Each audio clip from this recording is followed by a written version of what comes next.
So yeah, I finished the entire PTYA course in just a weekend. I believe it's designed to be completed over a 6-week cohort or something initially before it was launched as a self-paced course. But I blazed through it. I could not get enough of it. In this improv PTYA introduction video, I've tried to implement everything I've learned so far. I'll answer the introduction prompts, and I'll also share everything I've learned by going through PTYA Foundations, Part-Time YouTuber Academy, and even the Creatorpreneur Academy and the Camera Confidence Masterclass. Yeah, I went through all of that in just a weekend. What do you mean? What do you mean?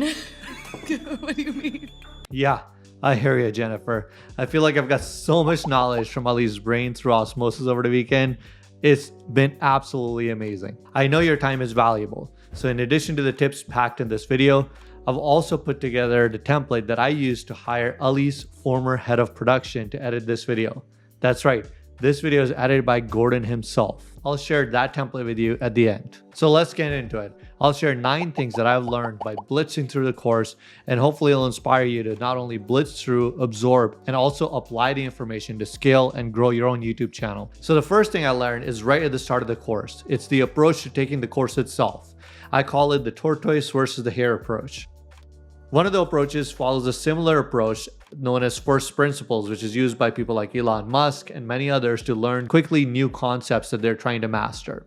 Ali actually shares this right at the beginning of the video, that you can either take your time going through each segment of the course, understanding everything that's been applied, all the different techniques, the workbooks, the templates, execution, exercises, and quests that are designed, or you can blitz through it all to understand the holistic map of what's involved in creating a successful YouTube channel, and then come back to the parts that apply to you most, depending on your journey in your YouTube success, right? If you're starting off your channel just now, you can determine which parts of the course apply to you. If you're already a veteran who's been publishing on YouTube but just haven't cracked the code about how to scale it specifically, you can understand which parts apply to you. So there are 2 different approaches. I myself took the blitz approach, and I found it to be tremendously helpful. And we'll get into the why that was super helpful in this video.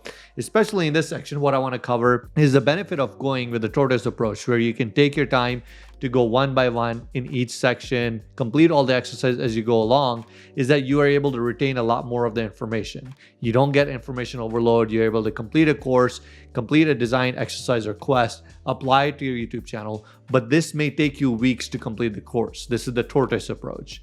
Now, the second approach is the hare approach, where you're going to blitz through it a lot quickly. You're going to, if you're like me, you're going to increase the speed of listening to the course from 1.5 to 1.75, maybe even 2x if you're a real go-getter, right? And you're going to try to blitz through this entire course, and you're going to try to absorb some things. The benefit of this approach that I found really helpful is there are some things that are revealed later in the course that make your application of principles earlier in the course a lot better. As an example, I learned later in the course the importance of the TTH and the first 30 seconds of the video, which we'll also cover later on. And that would have completely changed the quality of my videos as compared to what I would have done if I took my time through the course. I would have been making videos without understanding that key concept until I was weeks into the course. So in my opinion, blitzing through the course has worked really well for me. However, the downside of blitzing through the course still remains that you may face information overload if you're not used to absorbing a lot of information and then being able to dissect it and apply it effectively. This may be overwhelming for you. So if you're the kind of person that gets overwhelmed, you may want to take the tortoise approach, which is still very effective.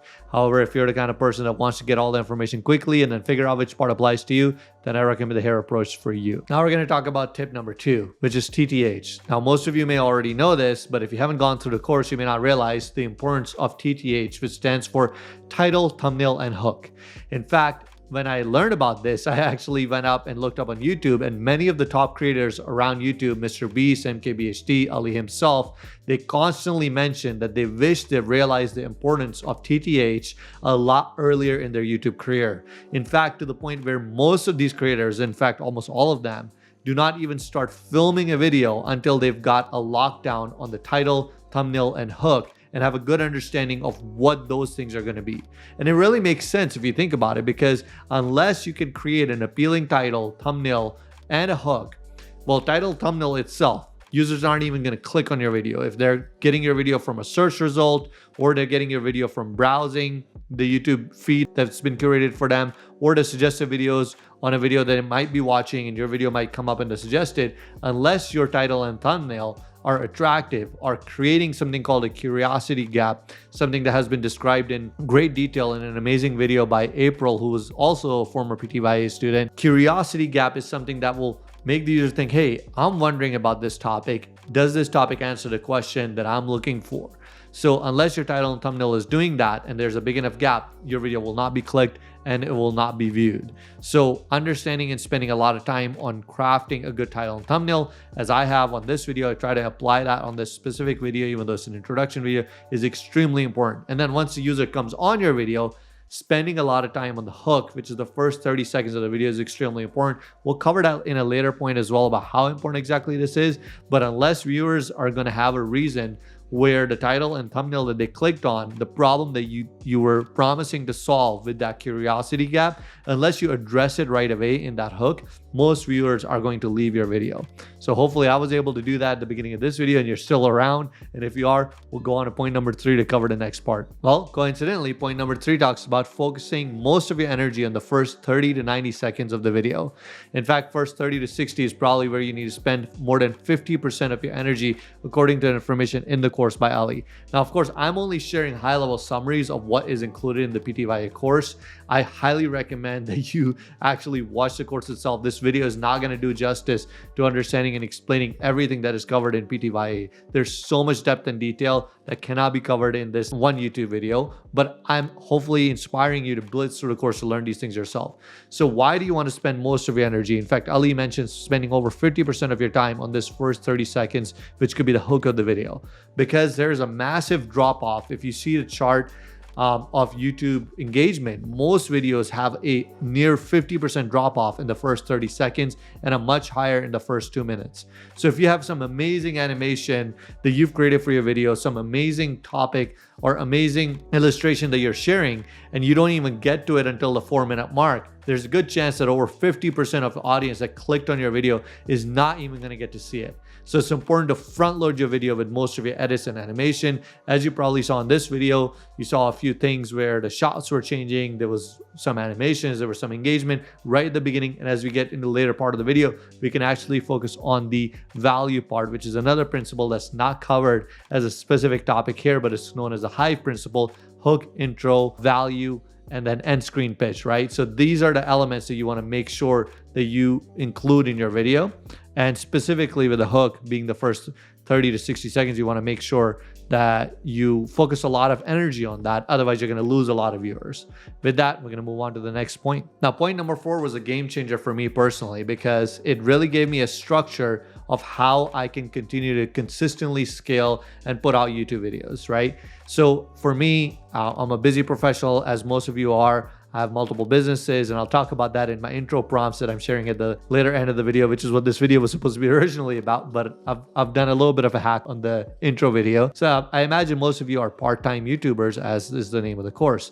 Or maybe if you're watching this on YouTube, you might be considering to be a part-time YouTuber. So the cool thing is that Ali actually shares his template about the structure of how you can generate ideas and get those ideas from the idea stage to writing to getting to the film stage, and then editing after, and then after editing, how you can publish and recirculate that content on different socials. This may seem pretty arbitrary that, oh, like, yeah, you should be able to figure this out. But as a professional who's busy focusing on other things in my area of business, I would have figured this out from trial and error over time, over weeks and months. But the point of going into that course, into PTYA, is to accelerate my learning curve, right? So learning from Ali's experience, not only did Ali share the workflow, but he's also shared a template as part of the YouTuber OS that gives you a copy-paste structure. This actually made me change my project management system from Basecamp, which I was going to be using for my YouTube video workflow, to Notion, because I was like, man, this is going to be a complete waste of time to try to replicate this into Basecamp.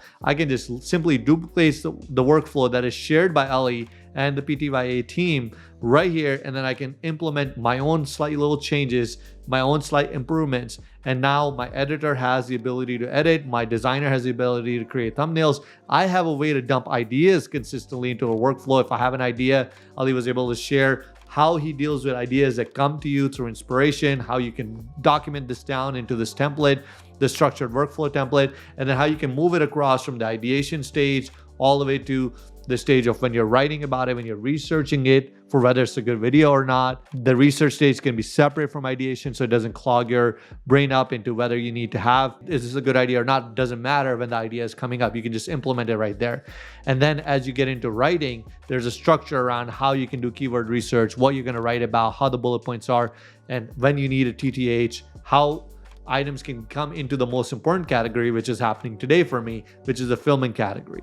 So when I'm filming today, I'm filming a bunch of videos together because I already have the TTH ready, the writing done, everything's good to, the research is done, everything's good to go. So I can put out multiple videos, record multiple videos at one time. So it's been an incredibly helpful benefit to understand not only the structure of how we can effectively put out consistently YouTube videos, but also to get the template to utilize the workflow and to put it into action. Point number 5 is about powerful idea generation techniques. And man, wow, this really opened my eyes to how much value is packed into PTYA. What we don't realize is that within PTYA, I mentioned this earlier in the video, we're not only getting the Part-Time YouTuber Academy course curriculum, but you also get Part-Time YouTuber Foundations, you get Creatorpreneur Academy, you're also getting on top of that the Camera Confidence Masterclass and so many other tips. There was even tips about how to set up my studio. If you go on my YouTube channel and check out some of my previous YouTube setup, it did not look like this.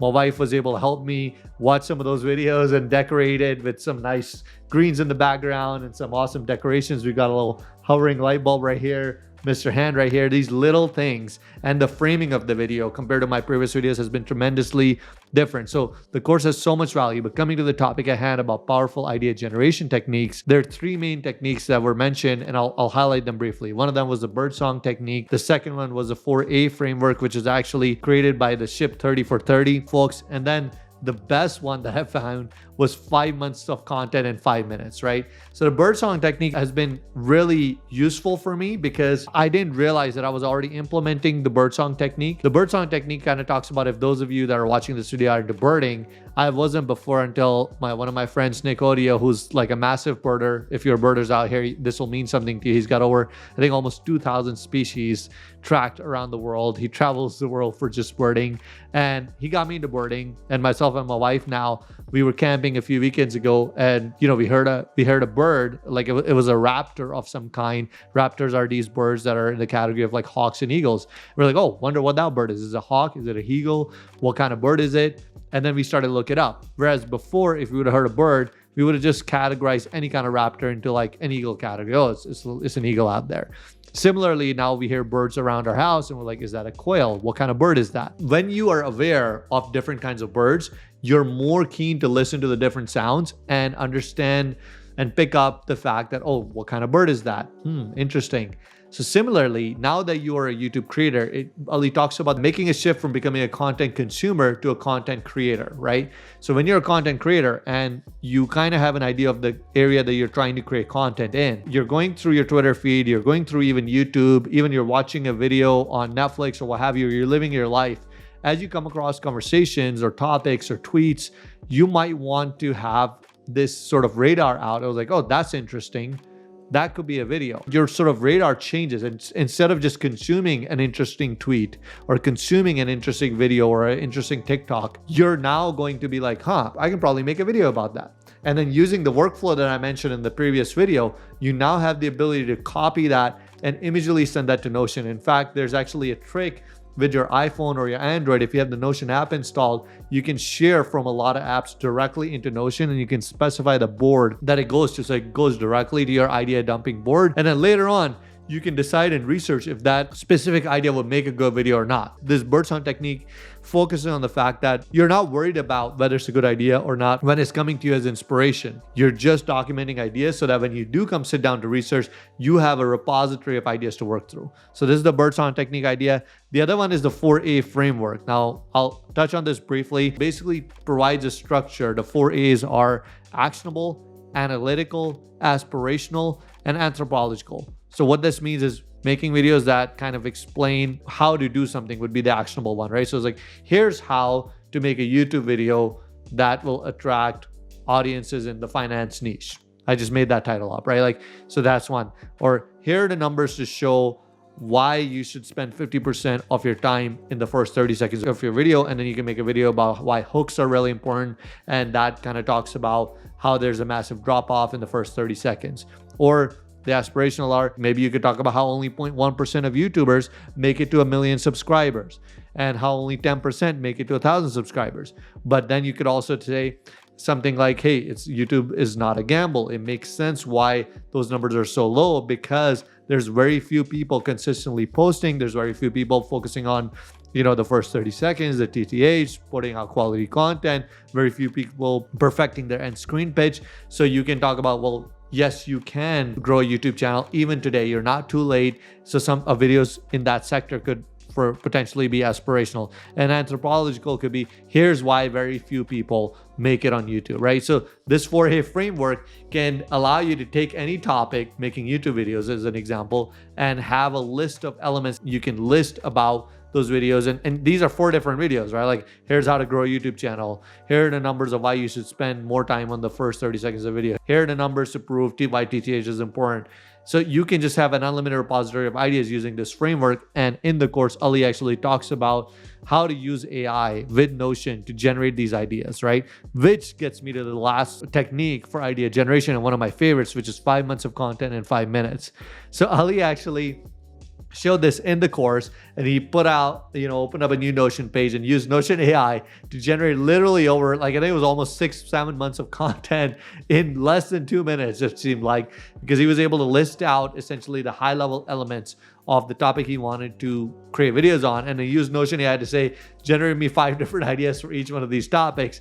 And then that essentially ended up with 25 pieces of content with 2 videos a week. That's almost like, I think at 2 videos a week at 25 pieces, it could be almost a year's worth of content, right? An amazing technique. Templates of this are shared. You can actually, if you're a PTYA member, you can actually go into the community course community hub, and you can search 5 months of content, 5 minutes, and specifically go to that video to check out this part of the course. If you're somebody who's wondering if PTYA is for you, this is another indication of the kind of templates and access that's available. Again, it's something you would think that you could figure out, and I probably would have figured out these techniques, maybe not all of them, maybe some of them, but it would have taken me months and years. And why would I want to spend that time when somebody who's already got a successful channel, who's already gone through a rut of like ups and downs of YouTube and what works and what doesn't work, I can just replicate them, learn from their experience, and apply it in my channel. The next item is also a very interesting one. I didn't realize that this was actually a technique. I was trying to figure this out, as I mentioned just in the previous point number 5, that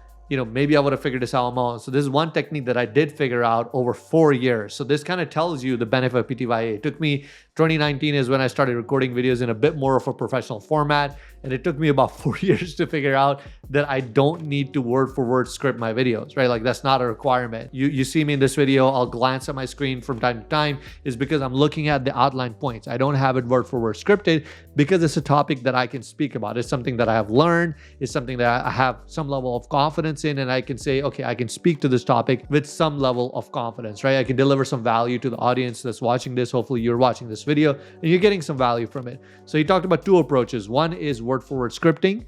So do you need to word for word script your video? Or second is the bullet point outline of the video of the topics you want to touch on, and then being able to speak to them because you have some personal experience, or you've done some research, or you have an understanding or expertise in that specific area. So for me, because I have just gone through the PTYA course in 1 weekend, I've got this plethora of information in my head that I'm just excited to share with the community, excited to share with those viewers on YouTube that might be considering the PTYA course, and I'm able to speak to it just because I have some bullet points and I can share that out. Other than the outline versus fully scripting out the video, there are parts of the video that are beneficial in fully scripting out. Like for me, and especially I saw this in the course as well, the hook part of the video, I did fully script out, and then I read the line, and then I memorized the line, I spoke it to the camera, and hopefully Gordon, who's editing it, who I have full confidence in, is going to be able to cut out all those blanks, and it was a great hook for you to watch.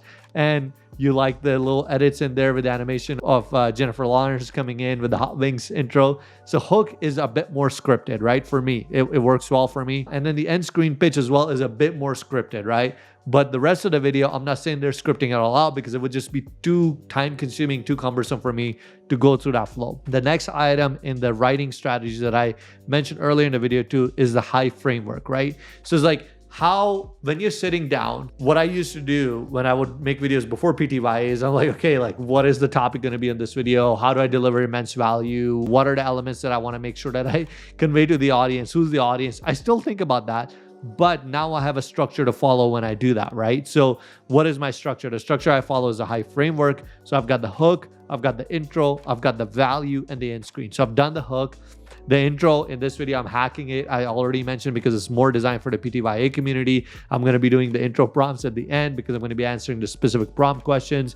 And then the end screen pitch is generally going to be designed to give some value that is going to give people a reason to watch your other videos. So in the case of this specific video, because I know it's going to be mostly PTYA community members, I'm going to be sharing my hacks on how I found Gordon, who's Ali's former head of production and has helped edit videos on Ali's channel, to how I was able to work with him to edit my videos as well, right? So I'm going to be sharing a video about the hacks that I've used to do that and how you can hire top tier YouTube talent. That will be in the end screen that we talk about. By the way, if you are enjoying this video, it would mean immensely if you like the video right now. And also, if you find these kind of videos helpful and the production quality is only going to get better as I publish more videos, you can also subscribe to the channel and turn on your notifications because I'll be putting out more content about things I've learned. Also be putting out content about financial information, education, Web3, and also generally succeeding in the entrepreneurial sector. So if these things are of interest to you, you can subscribe and like. It also tells the YouTube algorithm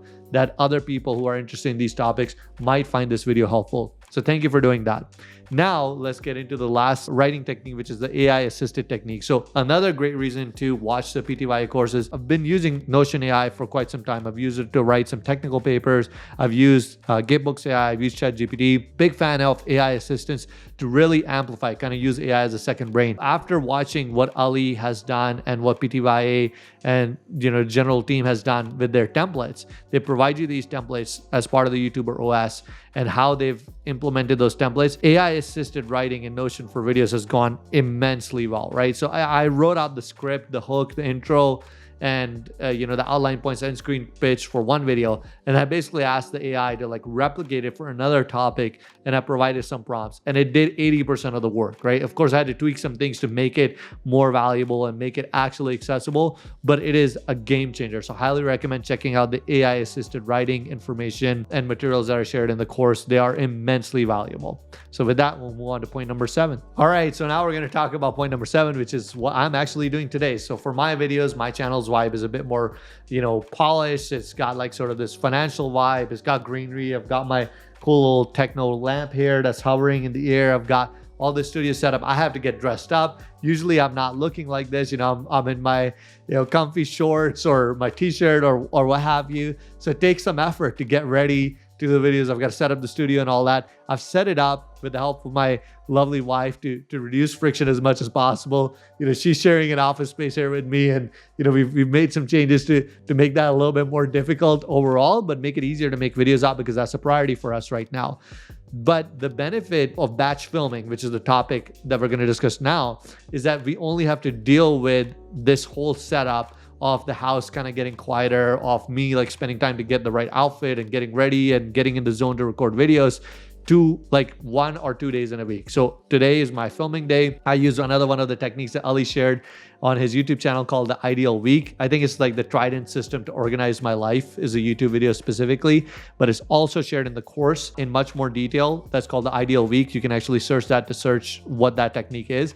And I was able to block out this time on my calendar to film for like a certain number of hours, and I'm going to be filming 4 videos today. This is the first one I'm filming. So if you go to my channel, hopefully you'll see the other ones published as well, depending on the publishing schedule, or you can subscribe and check them out later on, and hopefully you'll see the quality improving with each video as I learn how to make them a little bit better. But batch filming gave me a mechanism, and again, another one of the points is kind of obvious, but not something I was thinking about. And the reason I wasn't thinking about this is that my flow previously would have been to write a video, to do research on TTH, to kind of get it to a point where it's ready for filming, and then go film that video. And then I was started on the next video.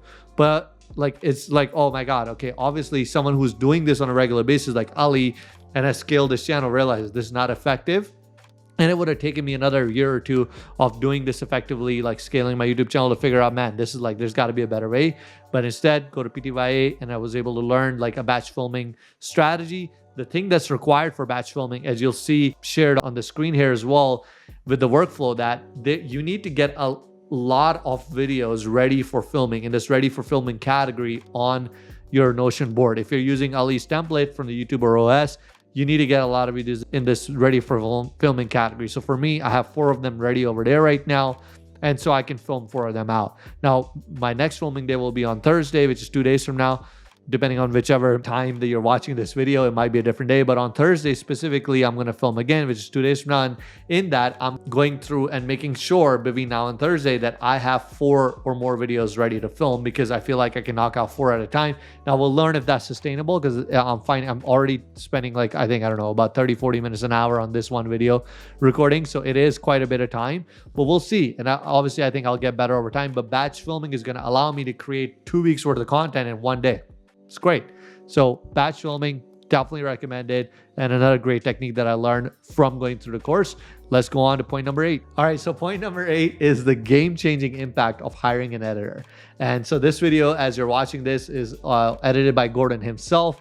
And man, what an honor to get to work with Gordon. And it's going to be, a fun journey to make and edit these YouTube videos together. But the key point that I learned, and I was already kind of working with an editor, but not really focusing so much attention on describing a brief to an editor. So Saf Muhammad, Ali's current head of production, I believe, did an exercise that was accessible for PTYA community. And he shared his templates about his mood board, his template about how to hire an editor. And I was able to use that information to craft it for my own purposes and publish it out. And I'll share like a trick that I use, because Upwork and Freelancer were just not working. It was horrible editors. I was getting back from that. Maybe it works out in some cases, but in my case, I was not getting the quality I wanted.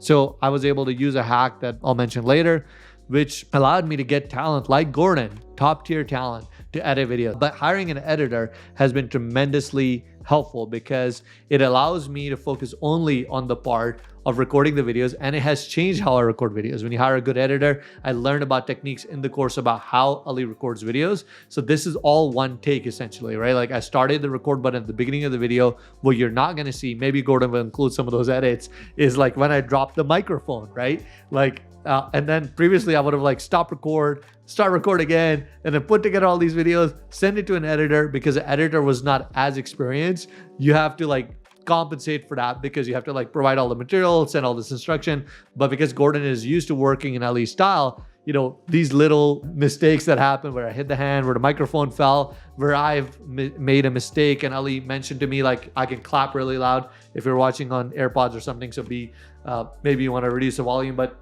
I can clap like this to announce like, Gordon, by the way, this was not a mistake. This is just part of the video. We can include it in the video, but claps indicate I made a mistake here. And these things I don't have to educate, because it's an editor that's experienced in working with YouTubers. There's a structure.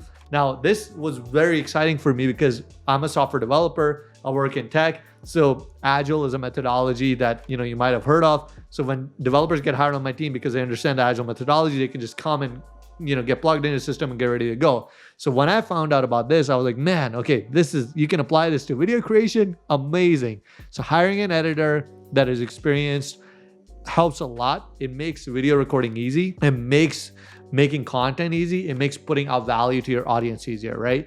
So even though my content is going to be more technical or finance related, I was able to take the time to make a video about PTYA, kind of like thanking the PTYA community, thanking the course creators, thanking Ali, and sharing some of the insights from the course, because it's so easy to work with an editor, right?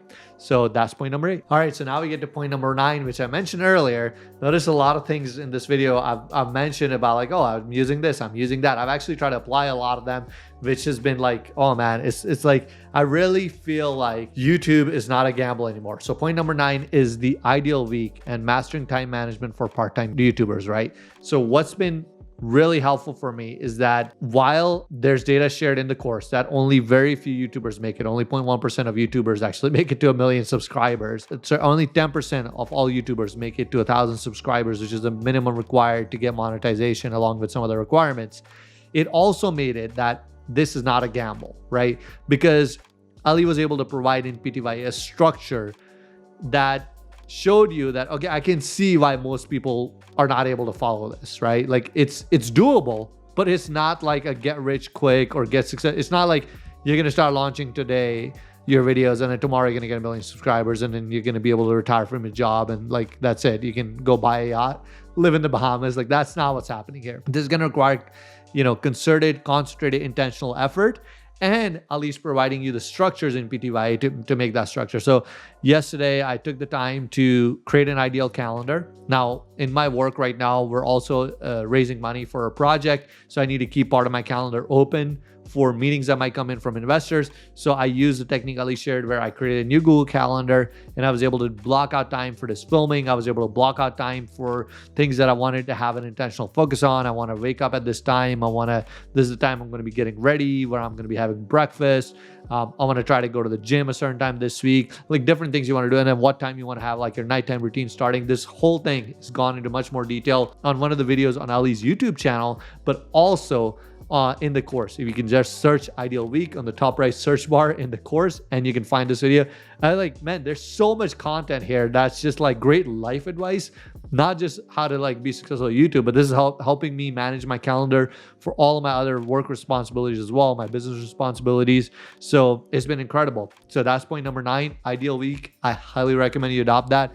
It's allowing me to block out time for filming blocks, for writing blocks, for things I need to focus on my work and, just making my life generally better from a personal standpoint as well. All right. So for those of you that stuck around till now, I'll actually do the intro prompts now, which were supposed to be what this video is supposed to be about. This is one of the tasks in the beginning of PTYA. They ask you to introduce yourself. So here's my introduction and I'll just read out the questions and then answer them. So the first question is, what is your name and where are you from? So my name is Taha Abbasi. I'm otherwise also known as the Brown Cowboy. And you'll see why that is my nickname in a second. I was born in Lahore, Pakistan. So much like Ali's background, I think he only spent about 2 years in Pakistan, but I spent 15, so a few more than him. Now I live in the Mountain West in the US in the midst of the Rocky Mountains here in the state of Utah. I love it. I love mountains and I love all things Western. I love cowboys. I moved to America a long time ago with my family. Just love everything that there is to do about the opportunity and the freedoms that have been offered here. Of course, there's like a lot of interesting changes that have happened over the last few decades, but I still absolutely love the place I live and I love nature, camping, hiking, all those things. So let's get into the next question. The next question asks, how do you spend your time? And wow, that's an interesting one. So I'm a CTO at a blockchain company. I have a software development background. I'm also the co-creator and advisor of a multitude of software projects, specifically in the Web3 space and the blockchain space. So if you're in that niche, software, Web3, finance, let's talk. I'd love to connect with those creators out there that are in that space. Also with my wife, I run an SDR business. If you have an Airbnb, one of our first ones that we rehabbed, and we also live in a portion of it and we short-term rent the rest of it. And then, we hope to obviously grow that as we get more time. There's just too much going on. What else do I like to do? So for fun, I like to go camping, traveling the world. I've actually had the opportunity to travel over 30 countries in the last few years. I love spending time in the mountains. One of my goals is to try to learn piano this year. Now with Ideal Week, I can figure out how much time I have and hopefully I can achieve that, at least get started on that later this year. So that's how I like to spend my time. So the next question asks about what do you or plan to make videos about? I want to make videos about on my personal channel about education, about finance, inflation, and how Web3 is instrumental in solving that. In fact, there's a talk I gave in Lisbon, Portugal that's called Bitcoin is our salvation against centralized corruption that is probably going to be linked in the description of the video. You can check that out, which talks about how we're told to accept the cost of living, cost of mortgage, cost of rent, cost of like goods is just going up, and we're forced to accept that just as the same way as we're forced to accept that you have to breathe to live, right? Like it's just a fact of life. And it's not actually the case. We're never educated on what's causing that inflation and how we can battle that. So this is why we've worked so hard with our jobs, many people with multiple jobs, multiple household incomes and still feel like we keep falling behind. So a lot of my content is going to be about that and how crypto and the Bitcoin space and Web3, all of its ethos is supposed to be around fighting that and providing a hedge against that. Additionally, I have a blockchain company where I'm making more technical videos showcasing our interoperability tech, showcasing how our technology is helping with the mainstream adoption of blockchain and Web3 and bringing on creators and artists in the space, making it easier for them to deploy their art.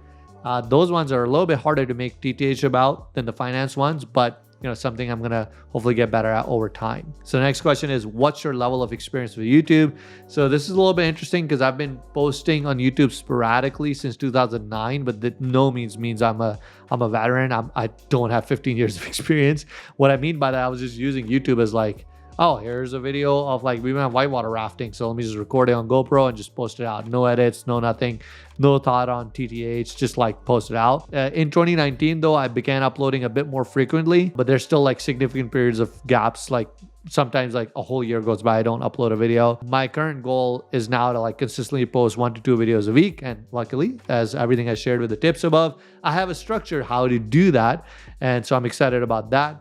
And I've taken a few courses. I'm a fan of taking courses from experts and then applying that knowledge. So like the video quality you're seeing here is as a result of a video course that I took by Adrian Salisbury.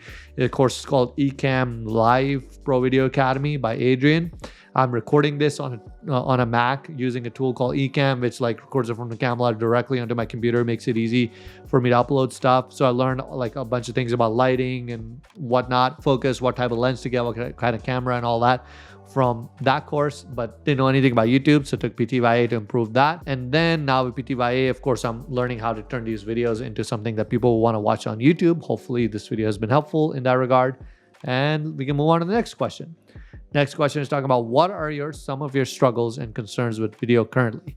So one of the things I'm struggling with, as you notice, I have a mic in frame. I would love to have a mic out of frame. This is a Shure MV7 mic. I listen to the videos sometimes on TV, and whenever I watch Ali's videos, I think he's using a shotgun mic, which I think might be the problem that I'm having. His mic is out of frame and his videos sound amazing. And even though I have a pretty decent mic, I'm struggling with finding great audio quality. So if there's any audio experts out there that got to this point of the video, I would love to get your feedback on what I can do to make my videos better from an audio standpoint. And otherwise, I would just love to connect with other creators, maybe collaborate on a few videos that can add value to the audience, especially folks that might be in the area of finance, entrepreneurship. If there's an overlap with Web3 and software, that's great too. Otherwise, generally finance and entrepreneurship, I'm very passionate about these things. I'm a business owner myself with multiple businesses, a big believer in controlling your destiny. So I want to educate the world about how they can do that too. So yeah, that's my concerns right now. Audio, how to improve that. And then some struggles about how to maybe collaborate with others. If you're out in Utah or the Mountain West, anywhere around, would love to meet up with some of you. And the community side would be the next biggest aspect, next biggest struggle. Next question talks about what will make this course a huge win.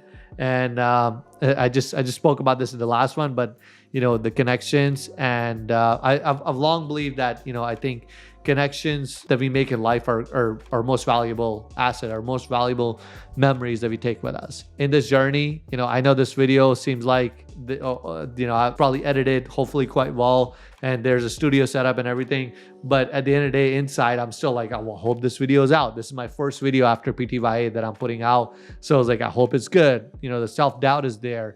There's all these moments of like, is this going to work out? And logistically, I've built enough businesses to know, like, yeah, if you have enough consistency, if you stack the odds in your favor, things are going to work out.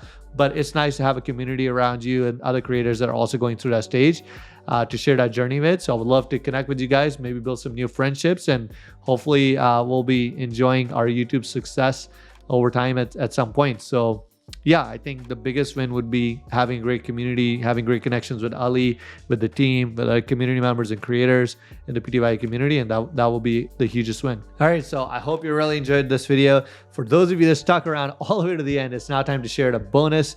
This is the template that I used to hire Ali's former head of production, Gordon, to edit this video. So I'm going to be sharing the link right here now, and the link is bit.ly/editor -jp -template. It's also showing up on the screen, so you can just type that into your browser, I did kind of reveal it later because it's kind of a reward for those of you who took the time to watch it to the end. So thank you for doing that. And if you haven't seen my video about hire the best YouTube talent and why I'm ditching freelancer and Upwork, you can check that video out right here. So it'll be shown now. I actually posted this job post on freelancer and Upwork before, and the talent that I was getting requests from, they were decent editors, but not at all what I was looking for. And I found a interesting hack, a YouTube specific platform that solved my needs and gave me an immense amount of really on-spot talent. So this video talks all about that. You can check that out. I'd also love to hear in the comments, what is one thing that you really liked about this video? Perhaps you have some feedback for me about how I can improve my videos, audio, video quality, maybe my camera presence, or maybe you can share whether you're going to be inspired to take the blitz approach, or are you just going to take the more detailed approach about taking your time to go through the course. Would love to hear that. Check out this video if you found this helpful. Thank you for watching the video and have a great day, and I'll see you next time.